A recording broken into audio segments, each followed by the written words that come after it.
objetivo de um espírito protetor, aquele que tem a missão de nos guiar durante uma encarnação através da inspiração, dos bons conselhos, da proteção, da orientação. Porque o nosso assunto hoje é a importância do Evangelho no lar. Cristão no lar ou Cristo no lar. Bezerra de Menezes, em uma mensagem a respeito de Evangelho no lar, ele vai nos dizer que o Evangelho no lar é Cristo falando aos corações. É Cristo adentrando as portas do nosso sentimento, do nosso coração. É essa porta que nós ainda temos dificuldade de abrir para Jesus. Nós abrimos o intelecto. Nos nossos raciocínios, nós sabemos tudo o que Jesus deve fazer por nós.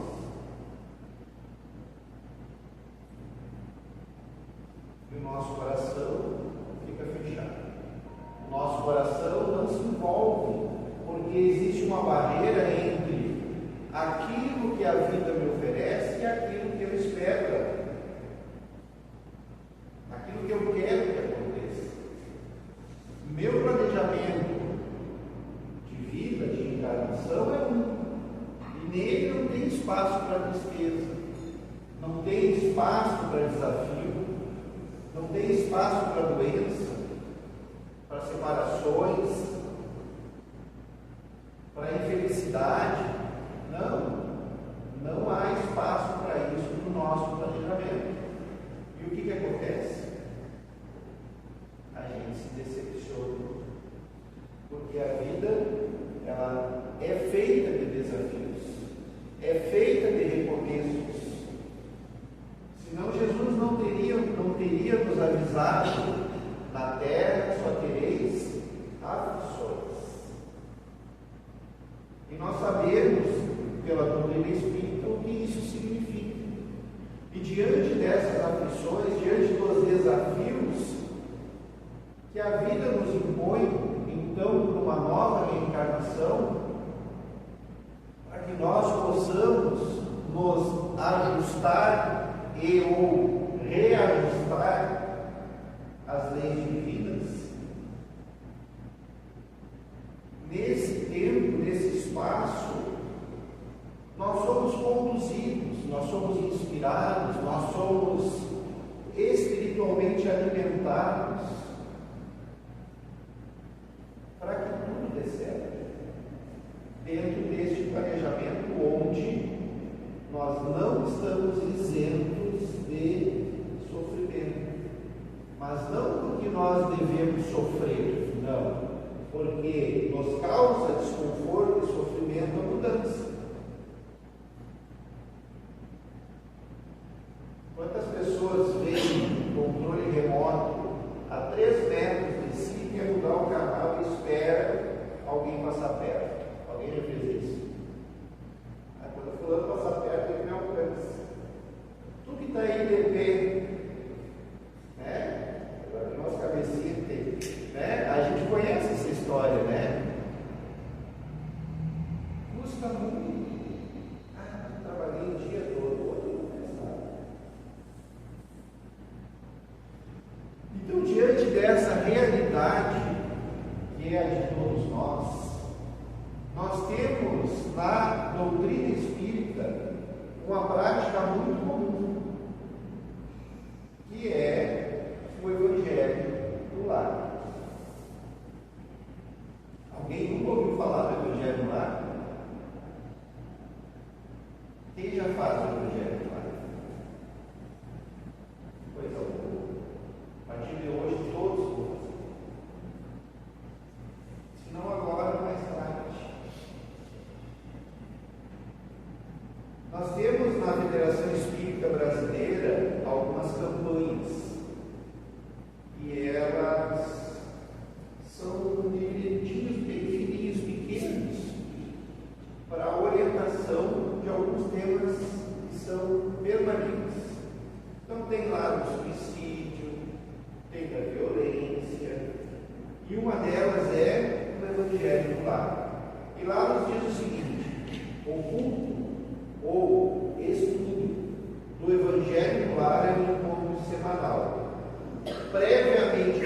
criado com o objetivo de reunir a família em torno dos ensinamentos evangélicos, à luz do Espiritismo, e sob a assistência dos benfeitores espirituais.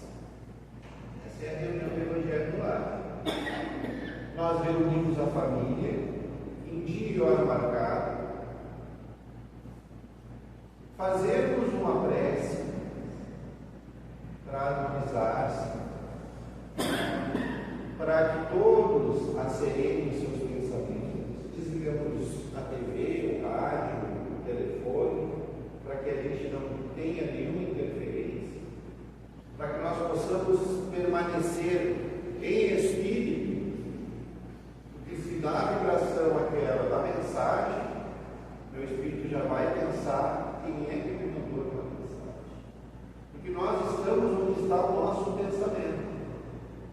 E aí eu já vou ficar pensando, deve ter me respondido tal coisa que eu perguntei. Ah, vai sair o jogo, será que vai dar tempo de eu sair daqui no jogo?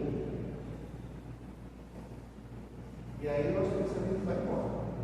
Então a gente dedica 30 minutos, 20 minutos, para começar a exercitar, a abrir a porta para Jesus. Procuremos um horário, caso a nossa família concorde, porque é muito comum numa família nós termos mais de uma crença religiosa,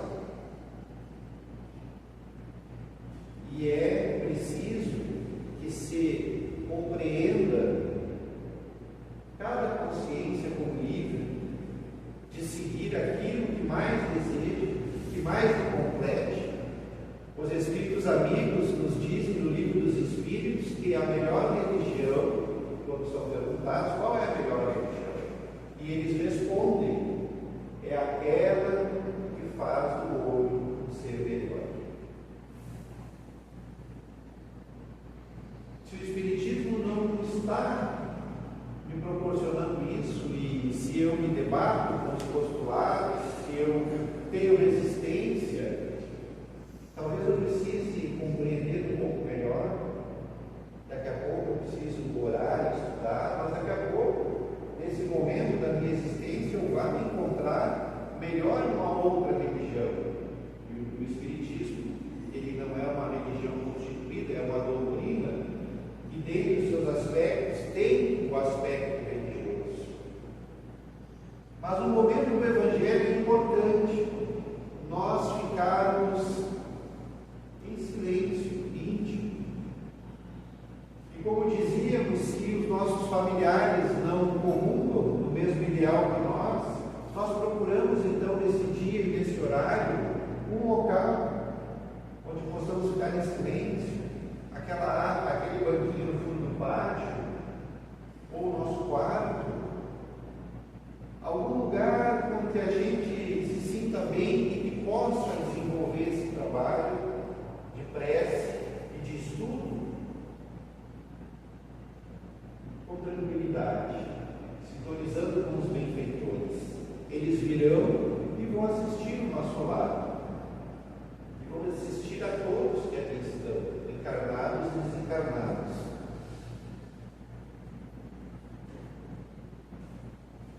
E se ocorrer a presença de uma visita?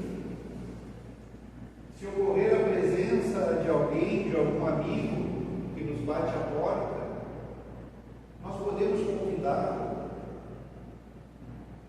e pensar que essa luz pode alcançá-lo, ou, se ele não quiser participar, que ele possa esperar um pouquinho até que nós possamos cumprir aquele compromisso. Porque, em verdade, marcar um dia e horário é para que os benfeitores espirituais possam estar conosco. Uma equipe é designada para vir ao nosso lar naquele momento e junto conosco orar a Jesus. E assim proporcionar uma luz nova, não só para o nosso entendimento daquilo que nós vamos ler, mas ao nosso sentimento. E nós vamos ver logo em seguida que o nosso sentimento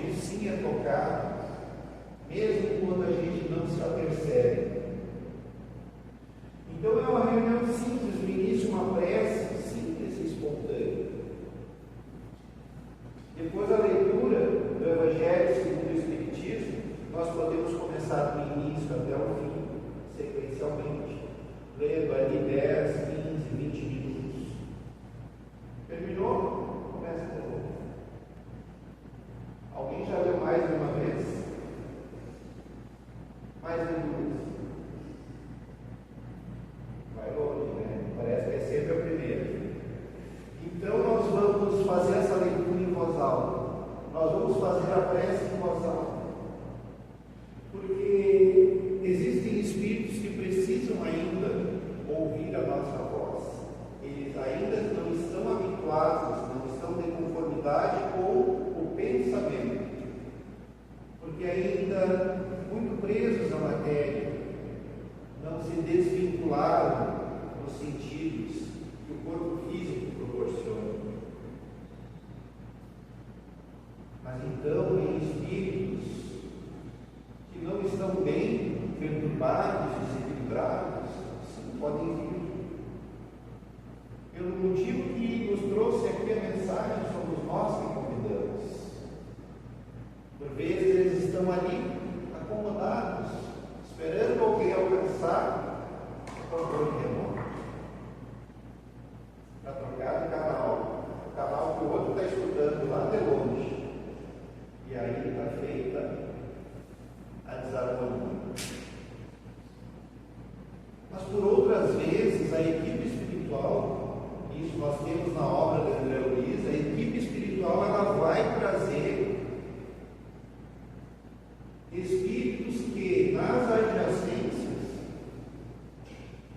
possam recolher ali alguma luz, algum esclarecimento, uma energia nova, mas qualquer espírito, assim como entre nós aqui na casa espírita, talvez algum espírito ou alguns que nos acompanhem e que ainda se debate na mágoa, na raiva, no ódio, na insatisfação, na rebeldia, não tenha condições de adentrar, porque nenhum proveito tiraria da nossa reunião.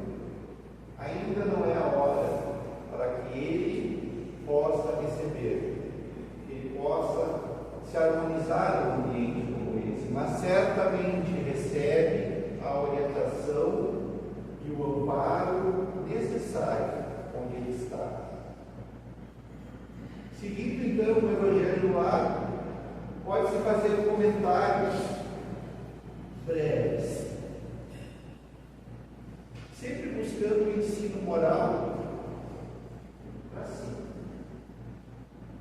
Não é um lugar onde nós vamos aproveitar o que o Evangelho diz para ressaltar uma falha alheia do familiar. É para que nós conformemos este ensinamento moral em nós. É este o estudo, o objetivo do estudo do Evangelho do Lar. E uma outra lembrança que se faz é que, como todos nós temos maior ou menor sensibilidade em relação à espiritualidade, nós não devemos transformar o nosso Evangelho no Lar em uma reunião medíocre. Devemos ter cuidado quando isso possa acontecer, aqueles sinais que possam nos envolver e que nós tenhamos alguma sensação de algo que está acontecendo que não é nosso. Devemos resistir, abrir os nossos olhos, tomar um gole d'água. Aliás, a água devemos colocar, ou podemos colocar em cima da mesa, e os Espíritos vão fluidificar, e nós vamos receber ali uma luz a mais. E a gente trouxe algumas colocações de um livro, o primeiro capítulo do livro Jesus no Lar. Esse livro, o primeiro capítulo, ele, como nós dissemos no início, a prática comum da doutrina espírita, mas o Evangelho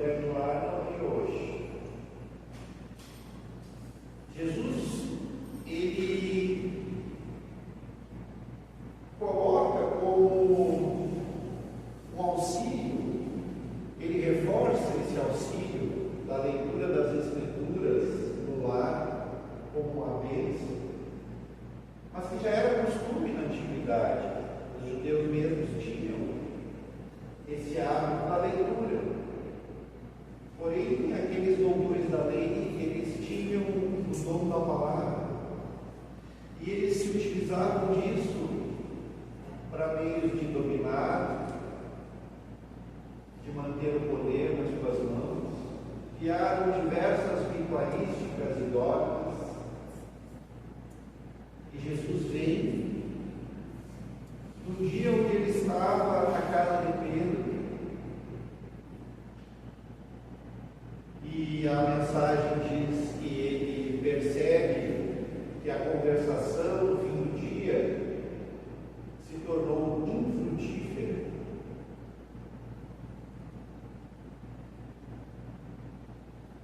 No fim do dia, quando a gente chega em casa, né? Quem é que não tem aquele familiar que chega, parece estar ligado 220? Fala sem respirar, vê tudo que deu errado no dia. Às vezes não acontece muita coisa errada, então ele repete, né? E reclama, e aquela pessoa, e aquela, né? E no trânsito, e no mercado. Tem uma lente para ver coisa negativa impressionante. E aí a conversa fica boa. Então Jesus começa a conversar, ele pega as Escrituras e começa a fazer perguntas. Jesus, ele não, se nós tivermos uma atenção com as parábolas, com as histórias que Jesus contou, com os diálogos que estão no Evangelho, nós vamos ver que Jesus se utilizou de diversas metodologias. Então, primeiro ele faz perguntas àqueles que estão ali. Como é que tu cuida da tua profissão? Como é que tu cuida do teu lar? Né? Ele direciona a atenção daqueles que ele queria esclarecer, perguntando. Que é o método de Kardec, do conhecido para o desconhecido. Como é que tu faz tal coisa? E eles responderam com um certo espanto, né? Porque do nada Jesus começou a perguntar para eles certas coisas que eles faziam no dia a dia. E aí ele pega essas manifestações e faz um apanhado. Se tu faz o melhor pelo teu trabalho, tu faz o melhor pelo alimento na tua casa, né? Faz o melhor pelas coisas do mundo. Todo mundo se colocou, né? Entendeu aquela, captou a mensagem do mestre, né? E respondeu com profundidade. Se tu fazes o melhor das coisas do mundo, e pelo teu lado, cara, todos espantados, pelo lado que nós fazemos, não é a casa que a gente pinta, que a gente reboca, né? Que a gente bota cerca elétrica, alarme, que a gente corta grama. Não é a construção física, é o lar, é aquele ambiente espiritual que nós vivemos e convivemos com os nossos familiares. O que nós fazemos do lar? Ninguém soube responder para Jesus e ele continuou. O lar é o berço doméstico, é a primeira escola e o primeiro templo da alma. O lar é uma escola. Isso é Jesus falando. Não concorda com a palavra de Jesus? O lar é uma escola. O que a gente faz numa escola? Quem é que teve na escola aquele professor? Ah, esse professor. Essa aula com aquele professor hoje. Mas depois que cresce, né, amadurece, lembra. Ele tinha razão.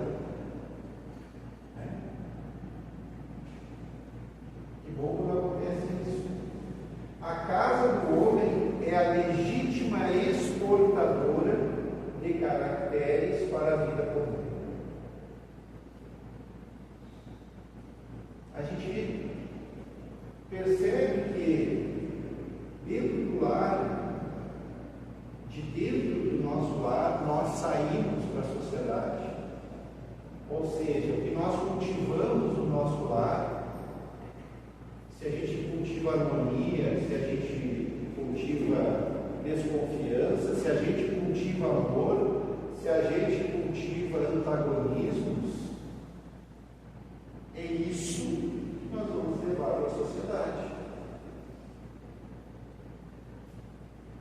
Mas essas crianças de hoje, as crianças de hoje são os capetinhas. Muitas vezes a gente vê, e usa esse termo, que denota o nosso espanto, que demonstra o nosso espanto diante do comportamento de algumas crianças, de alguns jovens que planejam muitas vezes o assassinato nas escolas, que por vezes saem notícias que chocam profundamente. Jovens de 13, de 14 anos. Lembremos que o nosso lar hoje não é o lar de 30, 40 anos atrás, que nós trazíamos os nossos filhos, quando escurecer, vem para casa. Enquanto tinha um risquinho de dia lá, 1000 quilômetros adiante, o guri não vinha, já chegava cheio de razão, ainda está dia. Os mais danados ainda diziam, está dia lá no Japão, pai.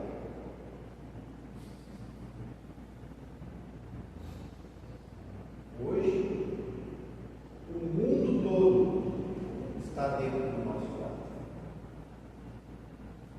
Tudo que é bom, mas também tudo que nós não gostamos de ver, que a gente gostaria que não existisse.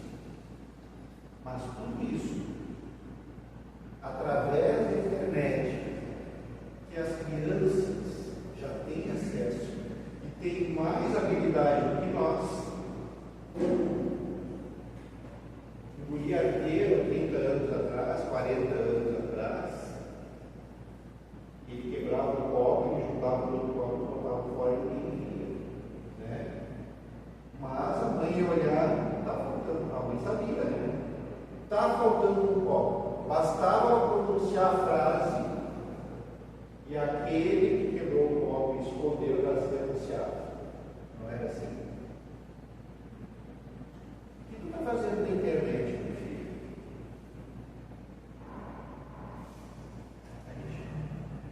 Se a gente não tem uma cumplicidade, não tem um companheirismo, não tem um respeito construído nas bases do Evangelho de Jesus, fica difícil. Nós não conseguimos adentrar esse mundo. E estando esses componentes externos fazendo parte do nosso lar, nós o exportamos para a sociedade. É a legítima exportadora de caracteres, de características para a vida comum. Vejam que a nossa responsabilidade é muito grande. Vou tirar a internet de casa. Será que é esse o caminho? Vou tirar o celular. Vou tirar isso, vou tirar aquilo. Continua Jesus agora fazendo uma nova pergunta. Como esperar uma comunidade segura e tranquila sem que o lar se aperfeiçoe? O que é aperfeiçoar o lar nos padrões de Jesus? A paz do mundo começa sob as nossas telhas, as telhas a que nós acolhemos. Se não aprendemos a viver em paz entre quatro paredes, ou aguardar a harmonia das nações. Se nós não habituamos a amar o irmão mais próximo, associado à nossa luta de cada dia, como respeitar o eterno Pai que nos parece distante? Quando nós estamos aqui, somos convidados no início acompanharmos as preces em pensamento, é para que, é claro, que pelo número de preces que nós temos, nós não vamos lembrar de tudo, mas cada vez que nós acompanharmos em pensamento, algo vai nos tocar. E ali nós estamos abrindo uma pequena brecha, dando abertura para que os benfeitores espirituais que trabalham em nome de Jesus possam adentrar na nossa casa. Não é diferente no momento do Evangelho do Lar. No momento que nós estamos lendo o Evangelho, nós estamos fechando as paredes vibratórias do nosso lar para tudo que é negativo. Nós talvez não consigamos isso de pronto, mas naquele momento nós estamos procurando por Jesus. Pelo seu Evangelho. E o Evangelho do Cristo não é um texto a ser lido. É um roteiro divino, diz o Evangelho. É um roteiro divino, vem de Deus. Mas não dispensa a nossa atenção, a nossa busca. Eu não consigo perdoar aquela pessoa. Tudo bem, o perdão não se faz de um dia para o outro. Se nós estamos machucados, é muito, muito provável que não vá ser fácil perdoar. Mas nós podemos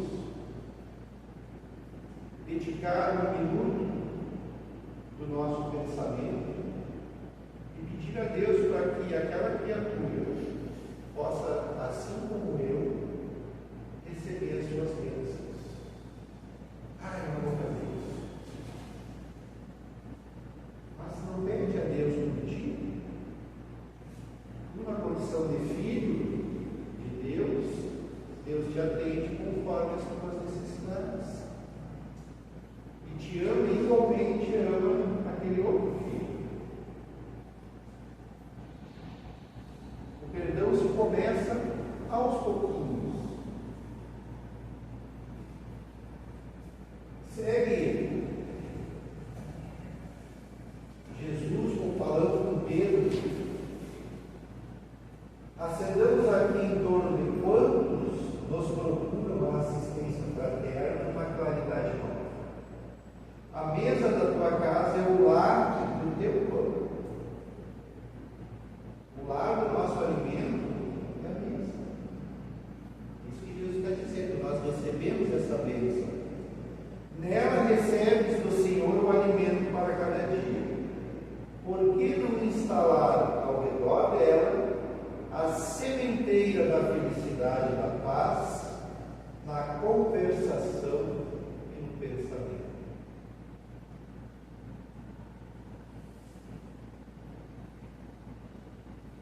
E aí Jesus termina com qualquer argumento contrário, qualquer desculpa que pudesse dar. O Evangelho não foi iniciado sobre a multidão. Como é que foi iniciado o Evangelho? Mas sim no singelo domicílio dos pastores e dos animais. Então Jesus vem e diz para nós: o Evangelho nasceu demonstrando a importância da humildade.